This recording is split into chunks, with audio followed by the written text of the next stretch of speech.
시청자 여러분, 한국은 지금 흔들리고 있고, 일본은 다시 한번 아시아의 기준이 될 것이다. 제가 하는 말이 아닙니다. 방금 들으신 이 문장은 세계적인 스포츠 매체 ESPN이 내린 냉정한 평가입니다. 저는 제 귀를 의심하지 않을 수 없었습니다. 우리의 영원한 라이벌은 2년 뒤 월드컵을 바라보며 세계 재패라는 거대한 목표를 공공연히 외치고 있는데, 정작 우리는 흔들리고 있다는 이토록 뼈아픈 평가를 받고 있는 것입니다. 어째서 이런 엄청난 차이가 벌어진 것입니까? 2002년의 영광과 월드컵 4강 신화는 어디로 갔습니까? 그라운드를 누비던 태극전사들의 투지와 대한민국 축구의 자부심은 왜 이렇게 상처받아야만 합니까? 도대체 무엇이 문제입니까? 안녕하십니까, 김준석입니다. 오늘 우리는 외면하고 싶었던 이 냉혹한 현실을 더 이상 피하지 않고 용감하게 정면으로 마주해야만 합니다. 네, 그렇습니다. 일본의 자신감은 결코 근거 없는 허세가 아닙니다. 그들의 발언 뒤에는 구체적인 성과와 체계적인 계획이라는 단단한 버팀목이 있습니다. 보십시오. 일본은 개최국을 제외하고 전 세계에서 가장 먼저 2026년 북중미 월드컵 본선행 티켓을 거머쥐었습니다. 현재 피파 랭킹 15위, 글로벌 축구 매체 골닷컴이 평가한 월드컵 파워 랭킹에서는 아시아 국가 중 가장 높은 10위에 자리하고 있습니다. 우리보다 높은 순위입니다. 이것이 전부가 아닙니다. 일본 축구협회는 이미 2050년까지 월드컵 우승을 차지한다라는 거대한 장기 청사진을 세상에 내놓았습니다. 그리고 모리아스 감독은 그 목표를 자신이 이끄는 동안 앞당겨 이루겠다며 선수들을 독려하고 있는 것입니다. 가장 무서운 점은 바로 이 부분입니다. 그는 카타르 월드컵에서 크로아티아의 승부차기로 패배했던 그 쓰라린 아픔을 그저 아쉬움으로 남겨두지 않았습니다. 그는 그 패배를 분노로, 그리고 승리를 향한 강렬한 의지로 치환시켰습니다. 선수들에게 이제 우리의 목표는 8강이 아닌 우승이라고 스스로 목표를 재설정하도록 이끈 것입니다. 시청자 여러분, 이것은 결코 즉흥적인 발언이 아닙니다. 이것은 패배의 경험마저 동력으로 바꿔버리는 아주 치밀하고 무섭게 준비된 친미 전략인 것입니다. 우리는 일본의 월드컵 우승 선언을 그저 근거 없는 자신감이라고, 허황된 꿈이라고 비웃으며 외면할 수도 있습니다. 한일전에서 이기면 그만이라고 스스로를 위로할 수도 있겠죠. 하지만 시청자 여러분, 언제까지 그렇게 정신승리만 하고 있을 수는 없습니다. 이제는 뜬구름 잡는 소리는 그만하고 냉혹한 현실을 직시해야만 합니다. 일본의 자신감이 어디에서 비롯되는지, 그들의 단단한 발판이 무엇인지, 그리고 그에 비해 우리는 무엇이 부족한지 오늘 확실하게 짚고 넘어가야겠습니다. 첫째, 바로 선수층의 두께입니다. 모리아스 감독은 월드컵 예선 마지막 경기에서 주전 선수들을 대거 제외하고 새로운 얼굴들을 시험하는 여유를 보였습니다. 이것이 무엇을 의미하는지 아십니까? 엔도 와타루, 미토마 카오루, 쿠보 타케우사 같은 핵심 선수들이 없어도 팀이 흔들리지 않는다는 뜻입니다. 유럽 무대에서 이미 검증된 자원들이 끊임없이 솟아나는 아주 체계적인 유소년 시스템과 선수 육성 타이프라인을 갖추고 있다는 강력한 증거입니다. 그렇다면 우리는 어떻습니까? 우리는 손흥민 선수가 혹사당하지 않을까 매일 기도하는 심정으로 경기를 봅니다. 김민재 선수가 지쳐 보이면 가슴이 철렁 내려앉습니다. 이강인 선수에게 과도한 압박이 쏠리고 있습니다. 우리의 플랜 A는 세계적인 수준일지 모릅니다. 하지만 주전 선수 단 한 명이라도 부상으로 이탈하면 우리는 플랜 B를 찾느라 허둥대기 바쁩니다. 이것이 지난 몇 년간 우리가 반복해서 봐온 현실 아닙니까? 둘째, 비교조차 민망한 감독의 연속성입니다. 모리아스 감독은 2018년 월드컵이 끝난 직후부터 지금까지 일본 대표팀의 지휘봉을 잡고 있습니다. 6년이 넘는 시간입니다. 이 시간이 그에게 무엇을 주었을까요? 자신의 축구 철학을 팀에 깊숙이 심을 시간을, 선수 개개인의 장단점을 파악하고 신뢰를 쌓을 시간을, 그리고 실패를 통해 배우고 전략을 수정할 충분한 시간을 주었습니다. 다시 한번 묻겠습니다. 우리는 어떻습니까? 지난 6년간 우리 대표팀 감독석의 주인은 몇 번이나 바뀌었습니까? 벤투 감독 이후 우리는 무엇을 했습니까? 클리스만 감독의 실패, 그리고 2번의 임시 감독 체제, 이 불안정성이야말로 ESPN이 지적한 흔들리는 한국의 가장 큰 원인입니다. 장기적인 안목 없이 단기적인 성과에만 급급한 행정, 임시 방편으로 문제를 덮으려는 악순환이 대한민국 축구의 근간을 송두리째 뒤흔들고 있는 것입니다. 마지막 셋째, 가장 근본적인 문제입니다. 바로 정신력과 목표의식의 차이입니다. 저 말을 보십시오. 일본은 패배를 그저 아쉬운 경기로 치부하지 않았습니다. 그들은 16강 탈락의 아픔을 국가적인 분노로 승화시켰고 더 높은 곳으로 올라가기 위한 강력한 로켓 연료로 사용했습니다. 그들은 더 이상 우리를 보지 않습니다. 그들은 독일, 스페인, 크로아티아를 넘어 세계 정상이라는 단 하나의 목표만을 바라보고 있습니다. 자, 이제 우리 자신을 돌아봅시다. 우리는 큰 경기에서 패배한 뒤에 무엇을 합니까? 우리는 하나의 팀으로 뭉쳐서 다음을 기약하기는커녕 서로를 향한 비난과 책임 전가에 급급합니다. 감독 탓, 특정 선수 탓, 협회 탓. 끝나지 않는 논쟁과 내부 분열로 스스로 무너집니다. 패배가 더 큰 도약을 위한 발판이 되는 것이 아니라 우리를 더 깊은 수렁으로 빠뜨리는 족쇄가 되고 마는 것입니다.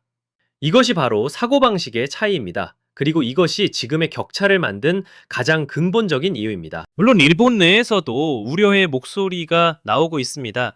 일부 언론과 전문가들은 월드컵 우승이라는 목표가 현실과 동떨어진 허황된 목표라고 비판합니다.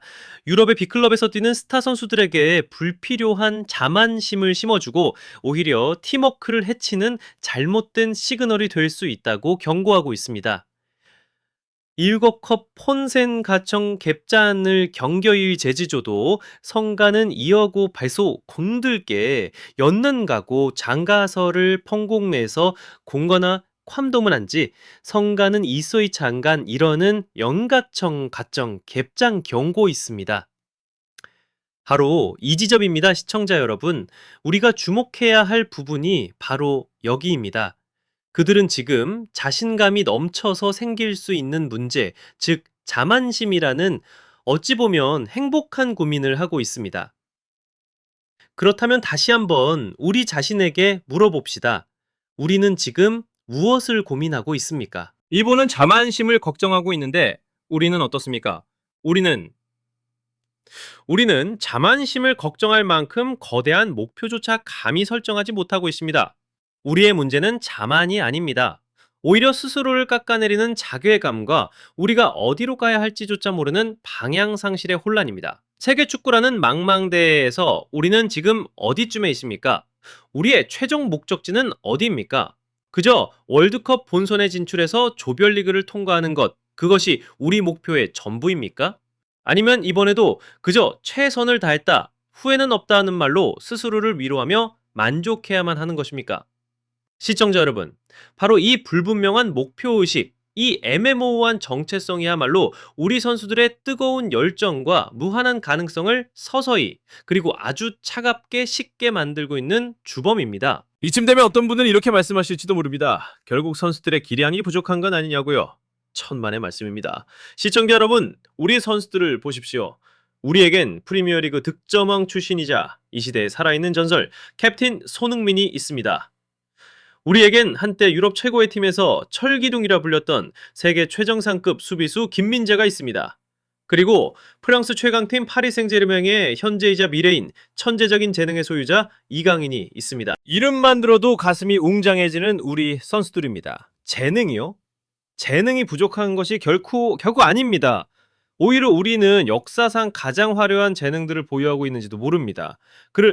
그런데 도대체 왜 우리는 흔들린다는 이토록 속상한 평가를 받아야만 하는 것입니까?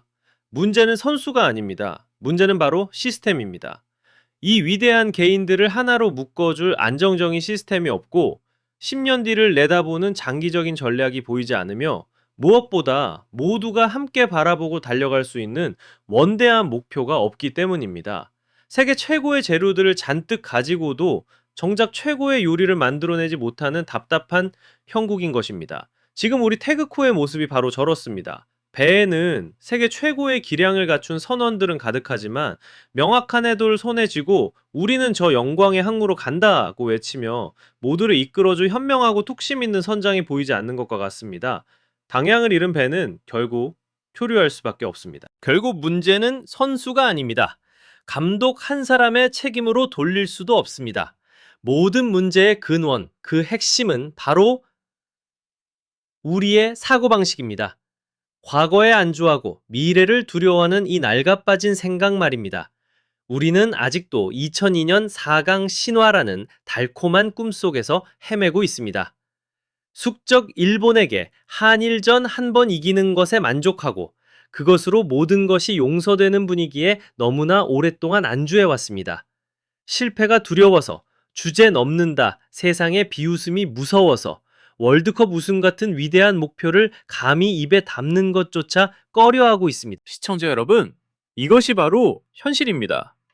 일본이 세계를 정조준할 때 우리는 여전히 일본의 등만 쳐다보고 있습니다. 이것이 바로 승자와 패자를 가르는 치명적인 차이점입니다. 만약 이 사고방식을 뿌리부터 바꾸지 않는다면 대한축구협회부터 우리 팬들 한 사람 한 사람에 이르기까지 우리 모두가 변하지 않는다면 오늘의 이 흔들림은 내일의 완전한 침몰이 될 뿐입니다. 이제는 인정해야 합니다. 이 고통스러운 진실을 정면으로 받아들여야만 우리는 비로소 앞으로 나아갈 수 있습니다. 어쩌면 우리는 모리아스 감독의 저 발언에 분노할 것이 아니라 오히려 고마워해야 할지도 모릅니다. 우리의 안일함을 잠에서 깨우는 시끄러운 자명종 소리로 받아들여야 합니다. 이제 우리에게 필요한 것은 명확합니다. 일시적인 성과가 아닌 100년 대계를 내다보는 장기적인 계획이 필요합니다. 선수와 팬 모두가 가슴으로 공감하고 함께 뛸 수 있는 뚜렷한 목표가 필요합니다. 그리고 어떤 감독이 오더라도 소신껏 자신의 축구를 펼칠 수 있도록 보장해주는 안정적인 시간이 반드시 필요합니다. 이제는 지긋지긋한 일본과의 비교를 멈추고 우리의 시선을 저 높은 세계 최정상으로 향해야 합니다. 오늘 저의 이야기가 많은 분들께는 불편하고 쓰라린 이야기였을 겁니다. 저 또한 이 말을 하는 것이 매우 고통스럽습니다. 하지만 이것은 우리가 앞으로 나아가기 위해 반드시 필요요 이야기였습니다.